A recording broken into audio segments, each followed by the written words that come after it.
What's up mga ka-nosebleed? So it's a brand new week at meron tayong bagong topic to discuss. So ang isa sa mga tanong na ating pag-aaralan ngayong linggo ay ang how do you handle stress?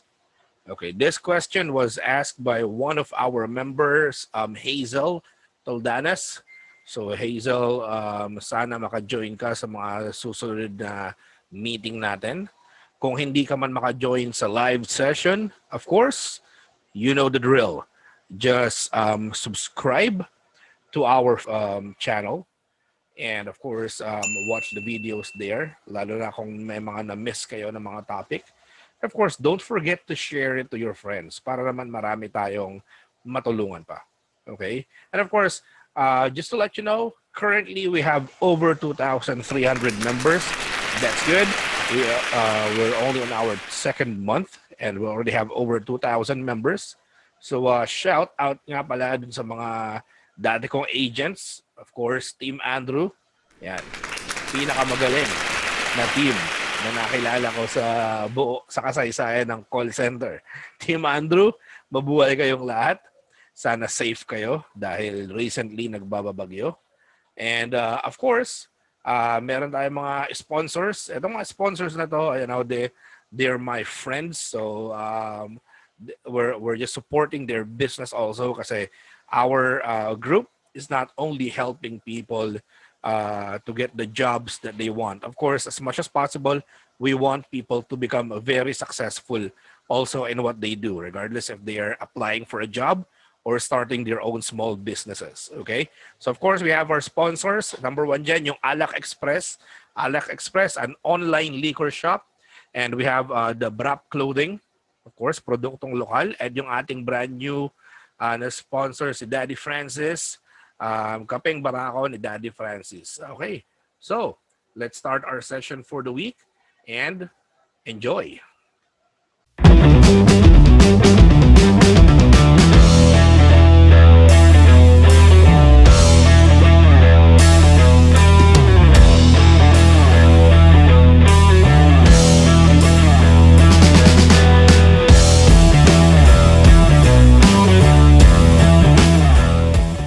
So for today, our topic is how to handle stress.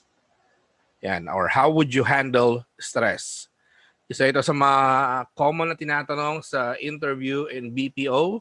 Reason being is, kung hindi pa kayo sanay sa BPO or kung wala kayong background ng BPO may sound easy, but isa ito sa pinaka-stressful na trabaho. Okay, why? Una-una, schedule pa lang stressful na. Okay, most of the time you're gonna be working on a different schedule. Pag minalas ka pa, you're gonna work in the middle of the night or madaling araw. You need to work on weekends depending on your schedule. You need to work on holidays.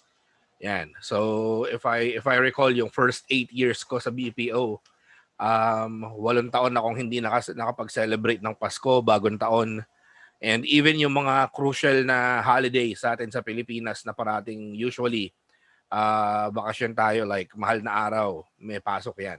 Okay? So that's one of the reason why kung bakit stressful ang BPO. What else? Metrics or yung tinatawag nilang scorecard. Kasi kung i-compare ninyo ang BPO sa ibang trabaho katulad ng factory, okay? Sa factory meron kang imi-meet na parang kailangan mong gawin. Like kung nagre-repack ka ng boxes, kailangan meron kang number of boxes na ma-repack sa loob ng isang oras. But for call centers or BPO, wala talaga silang pino-produce na kung ano man. Okay? So ang kailangan dito ay yung scorecard ninyo na tinatawag. Kung paano mo na sasagot ng maayos yung mga calls ninyo at kung paano ninyo na ipapasa yung mga calls ninyo. So that's the reason why it's very stressful. And kaya naman, yung mga interviewer natin, madalas tinatanong itong question na to. How do you handle stress? Okay? So, of course, ang kailangan nilang malaman, unang-una is, gaano ba kagaling yung com skills nyo? Siyempre, BPO yung na-applyan ninyo, so kailangan maayos yung com skills. Second, confidence. And of course, the very important thing is paano ka mag-handle or paano mo i-handle yung ganong mga situation. Okay? Now, usually, etong question na how do you handle stress, may mga kasama yan.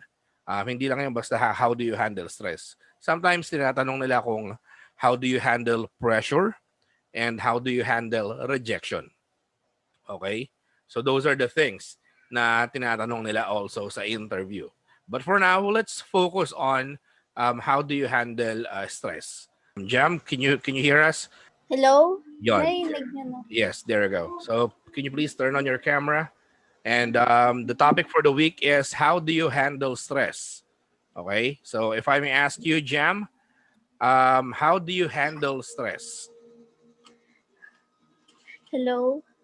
Yes, go. I do not think about it and I divert my attention to funny videos that I can watch on Facebook, YouTube,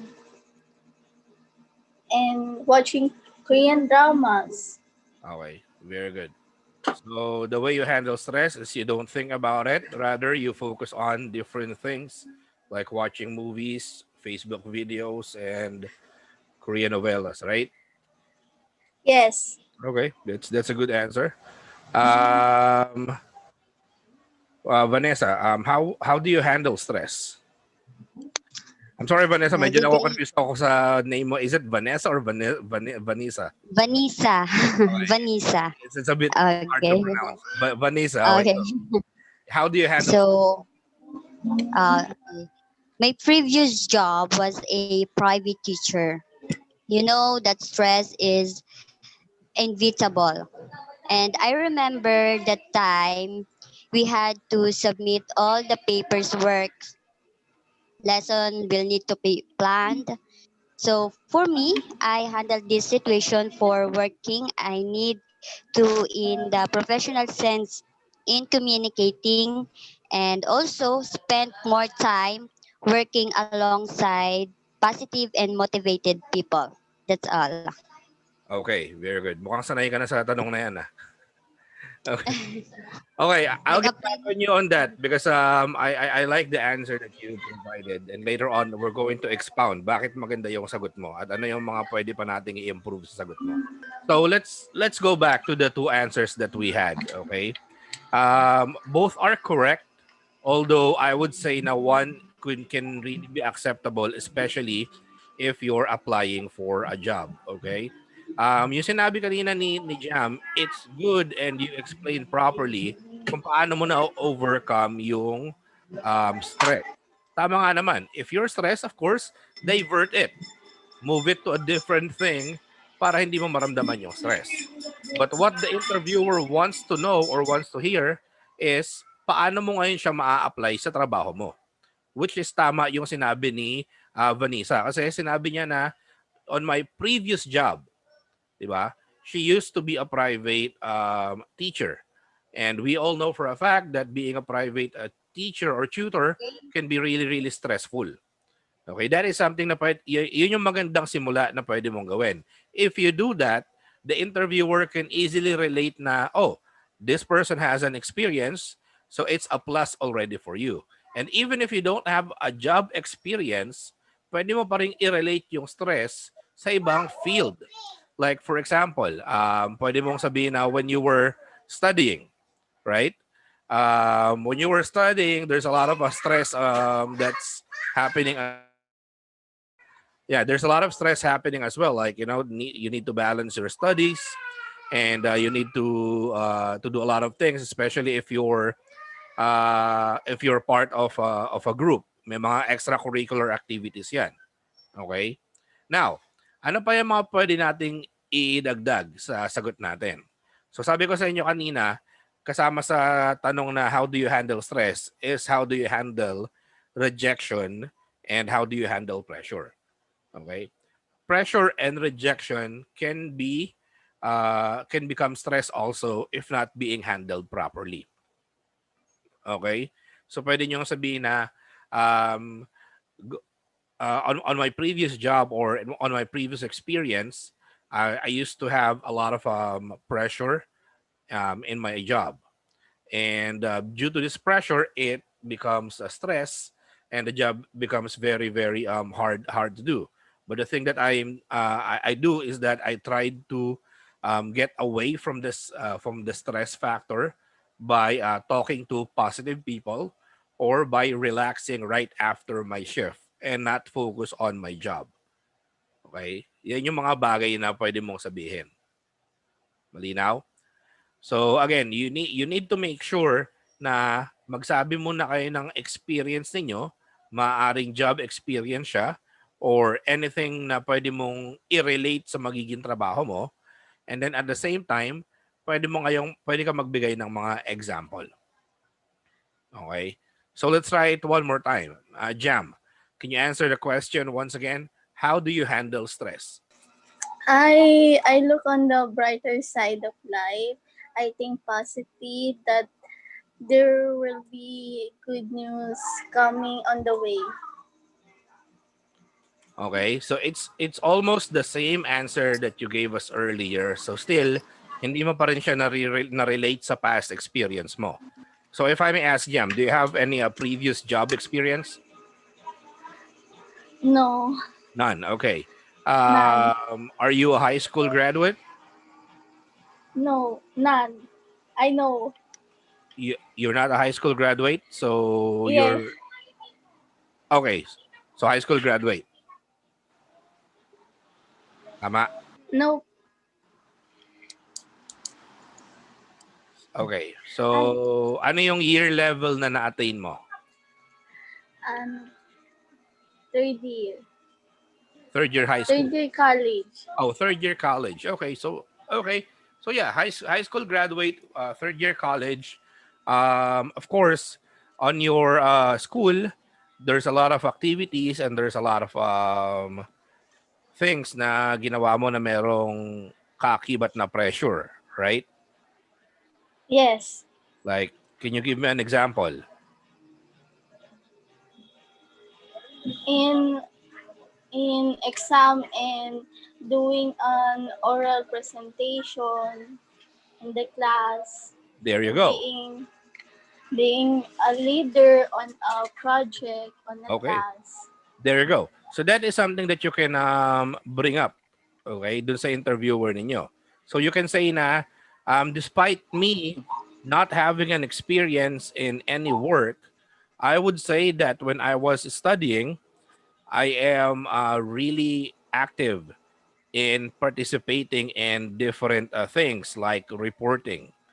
And when you're the leader of the group, if you're reporting, a lot of things can happen and it could build up to pressure or stress. Now, if I focus on the stress, then I won't be able to provide my report properly in front of everyone. But because I handle stress very well by not thinking about it, then I am successfully or I can successfully provide um, report in front of a lot of people. Nakuha mo, Jam? Yes. So you have to relate that experience sa magiging trabaho mo. Malinaw? So let's try it one more time. So again, Jam, how do you handle stress? During my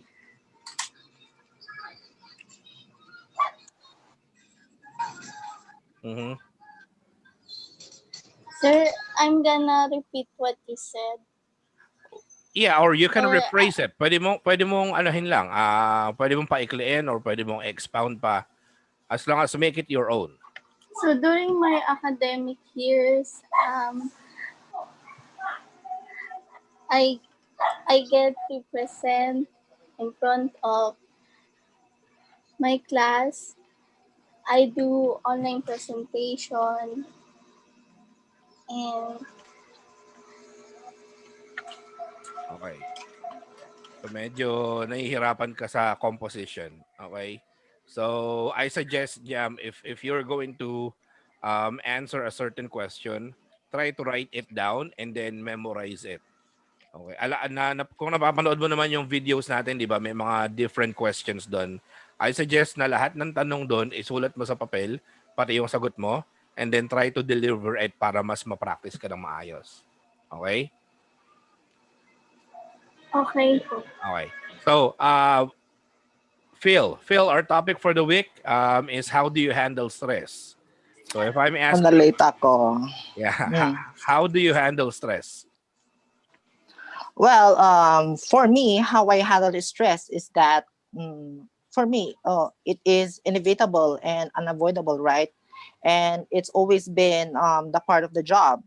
And how I handle it is that I take deep breath, and at the same time I stay calm and focused on my work. And I always have what do you call this one? I always have I make time for myself to de-stress and do the things that I love to do that sets apart from my job. And as for rejection, I don't take it seriously, and I just move on. And I use that as a critic. I use that as a critic, or I use that rejection as a learning opportunity for me to succeed and reach my ultimate goal. That's it. Okay, very good. So medyo mahaba lang yung sinabi mo, Phil, but it's a good response. So let's Oh try it yeah. one more time with Vanessa. Vanessa, can you give us the answer that you provided earlier? Medyo let's try to polish it a little more. So Vanessa, how do you handle stress? So I said a while ago that my previous job was a private teacher. So that stress is inevitable. And I remember the time we had to submit all the paperwork. Lesson will need to be planned. So for me, I handle this situation of working. I need to, in the professional sense, in communicating, and also spend more time working alongside and positive motivated people. Okay. That's all. So let's keep in mind once again na yung answer natin, let's keep it short. Okay? Mga 3 to 4 sentences, okay na yan. Basta maintindihan lang ni interviewer kung paano natin na-handle yung stress. Okay? So again, it can have a different variant. Pwedeng itanong sa inyo ni interviewer na how do you handle rejection? It's almost the same, right? And every Yes. day you get rejected, but the thing is, Ah. you move past it. Okay? Mm. Sabi nga nung isa nating in-interview that time, last time, sabi niya, I've been rejected multiple times in my life. All you have to do is suck it all up and then move on. That's how you do it. That's also Yes. true as far as pressure and stress is concerned. Walang trabaho na hindi stressful. Walang trabaho na Yes. hindi pressured. But if you're not really good in handling those things, then hindi talaga kayo mananalo sa trabaho ninyo. Okay? But anyway, you're getting my point, right? That's how you answer how do you handle stress. Mm. Especially now, if you're going to apply in the next few days, malamang sa malamang lalabas yung tanong na yan because of what's happening in in our country the entire year. It's a very stressful year. A Yes. lot of pressures been going on, and a lot. Of course, if you've been applying and you've been rejected, then a lot of rejection has been happening as well. So you have to be Yes. really really prepared. Okay. Mm. I know Opo. you guys have been always active to our Facebook group. Just continue doing that. And if you notice the past 3 days, marami na naman tayong testimonials na nakapasa sila sa trabaho. So hopefully, Mm. yung mga next testimonials natin is galing na sa inyo guys. Okay? So anyway, guys, Oh. I'm gonna have another training at 4. If you wanna still join, you can still I join. wanna still join. I wanna still But most join. importantly, we'll see you next week sa ating next topic. Okay? Okay, Thank you Sure. coach. po. Thank Okay. you. Bye bye. Thank you.